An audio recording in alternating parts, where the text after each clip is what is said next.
రాకాలోకంకి స్వాగతం. ఈ కంటెంట్ మీకు నచ్చినట్టయితే లైక్ చేయండి, మీ బంధుమిత్రులకి షేర్ చేయండి. ఇప్పటివరకు సబ్స్క్రైబ్ చేసుకోకపోతే సబ్స్క్రైబ్ బటన్ని నొక్కండి, అదేవిధంగా బెల్ ఐకాన్ని కూడా నొక్కండి. మిత్రులారా, పాకిస్తాన్కి ఇప్పుడు కంటి మీద కొనుక్కు లేదు. కారణం ఏంటంటే అమెరికా ఒక వ్యక్తిని భారతదేశానికి అప్పగిస్తోంది.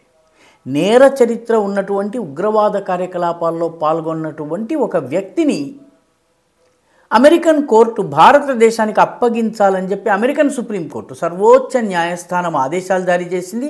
ఆ వ్యక్తి త్వరలో వచ్చి ఆయన భారతదేశానికి వస్తాడు. భారతదేశము ఆయనని ప్రశ్నించబోతోంది, మన అధికారులు ప్రశ్నించబోతున్నారు. పాకిస్తాన్ గుండెలో రైళ్లు పరిగెడుతున్నాయి. ఎందుకంటే ఆ పట్టిస్తున్నటువంటి వ్యక్తి పేరు తహవ్వుర్ రాణా. తహవ్వుర్ రాణా పాకిస్తానీ మూలానికి చెందినటువంటి వ్యక్తి. కెనడాలో పౌరసత్వం తీసుకుని డాక్టర్లాగా ప్రాక్టీస్ చేస్తూ ఉగ్రవాద సంస్థ అయినటువంటి లష్కరే తోయబాతో సంబంధాలని కలిగి ఉండి, ఈ లష్కరే తోయబాకు 2008 ముంబై పేలుళ్ల విషయంలో సర్వేలెన్స్, ఇంటెలిజెన్స్, అదేవిధంగా రెకనైజాన్స్కి సంబంధించినటువంటి అంటే ఆ మొత్తము ఎక్కడెక్కడైతే దాడులు చేయాలో ఆ ప్రాంతాలన్నింటినీ సర్వే చేయటము, అక్కడి సమాచారాన్ని సేకరించటము, అన్ని రకాల నిఘా కార్యకలాపాలని నిర్వహించేటటువంటి పనిని ఈ తహవ్వుర్ రాణా చేశాడు. కెనడాకు చెందినటువంటి ఈ పాకిస్తానీ మూలానికి చెందినటువంటి ఈ తహవ్వుర్ రాణా భారతదేశానికి వచ్చిన తరువాత భారతదేశం అడిగేటటువంటి ప్రశ్నలకు ఆయన జవాబు చెప్పడం మొదలు పెడితే, పిట్ట కూసినట్టుగా కూయడం మొదలుపెట్టినట్లయితే ఆయన ఏ విషయాలు చెబుతాడో మా బండారం ఎక్కడ బట్టబయలు అయిపోతుందో అని ఇప్పుడు పాకిస్తాన్ భయపడుతోంది. ఎందుకంటే ఈ తహవ్వుర్ రాణాని అప్పగించకుండా ఉండేందుకు చాలా రకాలుగా ప్రయత్నం చేశారు అమెరికన్ కోర్టులు కూడా. ఎందుకంటే ఆయనకి అమెరికా సీక్రెట్ సర్వీస్ సంస్థలకి కూడా సంబంధాలు ఉన్నాయా అన్నటువంటి సందేహాలు ఉన్నాయి. అందుకని ఆయనకు ఈ రకరకాల పిటిషన్లు వేసి రకరకాల కేసుల్లో ఆయన్ని ఇరికించి రకరకాల అభ్యంతరాల్ని లేవనెత్తి ఆయనను అమెరికాలోనే ఉంచేందుకు ప్రయత్నించారు. US court of appeals for the 9th circuit San ఫ్రాన్సిస్కోలో ఉంది. ఇటువంటి అనేక కోర్టులలో ఆయన అప్పీల్ చేసుకోవడము, నెలల తరబడి కేసులు ఏళ్ల తరబడి జరగడం. ఎందుకంటే 2008లో సంఘటన జరిగింది అంటే దాదాపు 16-17 సంవత్సరాలైంది. రకరకాల కేసుల పేరిట ఆయనని అప్పజెప్పకుండా ఉండేందుకు ప్రయత్నించారు. చివరికి కోర్టులన్నీ కూడాను భారత్కి అనుకూలంగా తీర్పునిచ్చినాయి. చివరగా యునైటెడ్ స్టేట్స్ సుప్రీంకోర్టు ఇతన్ని భారతదేశానికి అప్పగించాలి అని చెప్పింది.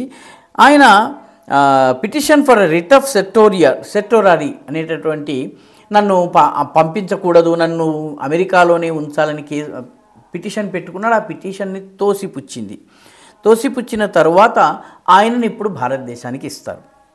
ఆయన ప్రస్తుతము లాస్ ఏంజలస్లో ఉన్నటువంటి మెట్రోపాలిటన్ డిటెన్షన్ సెంటర్లో ఉన్నారు. ఆయన్ని అక్కడి నుంచి భారతదేశానికి తీసుకొచ్చిన తర్వాత భారతదేశంలో ఆయన చెప్పే వివరాలు పాకిస్తాన్ పరువు తీసేటట్టుగా ఉండవచ్చు. అందుకని ఎందుకంటే తహవ్వుర్ రాణా పాకిస్తానీ మూలానికి చెందినవాడు. అతను లష్కరే తోయబా ఆదేశాల మేరకు పనిచేశాడు.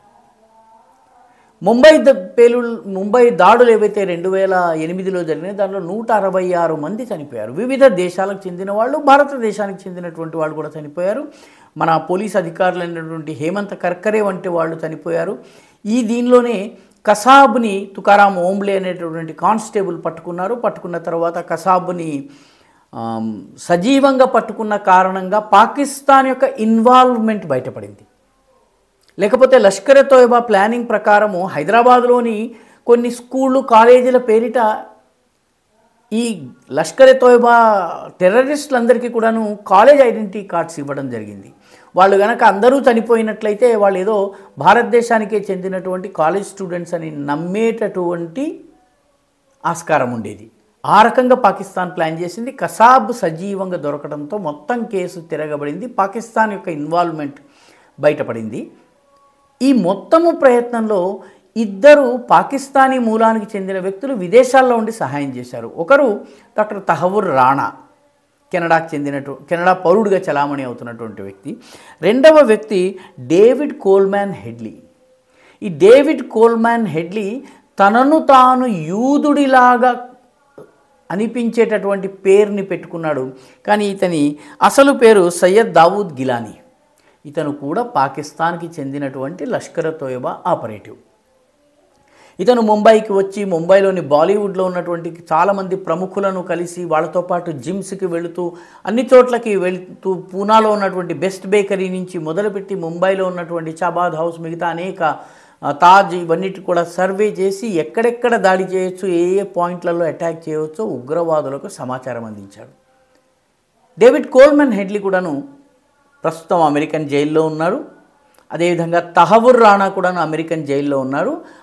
తహవుర్ రాణా ఇప్పుడు భారతదేశానికి వస్తే ఏ ఏ విషయాలు బయటపెడతారో అని పాకిస్తాన్ కంగారు పడుతోంది. ఎందుకంటే పాకిస్తాన్కి లష్కర్ తోయబాకి ముంబై దాడులకి ఉన్నటువంటి సంబంధాన్ని ఎస్టాబ్లిష్ చేసేటటువంటి సమాచారం అతను కనుక బయటపెట్టినట్లయితే పాకిస్తాన్కి అంతర్జాతీయంగా చాలా ఇబ్బందికరమైనటువంటి పరిస్థితి వస్తుంది. ముఖ్యంగా డొనాల్డ్ ట్రంప్ వంటివి పాకిస్తానీ వ్యతిరేకత ఉన్నటువంటి నాయకుడు దేశాధినేత అయిన తరువాత చాలా ఇబ్బందికరమైనటువంటి పరిస్థితి ఉండొచ్చునని చెప్పి పాకిస్తాన్ భయపడుతోంది.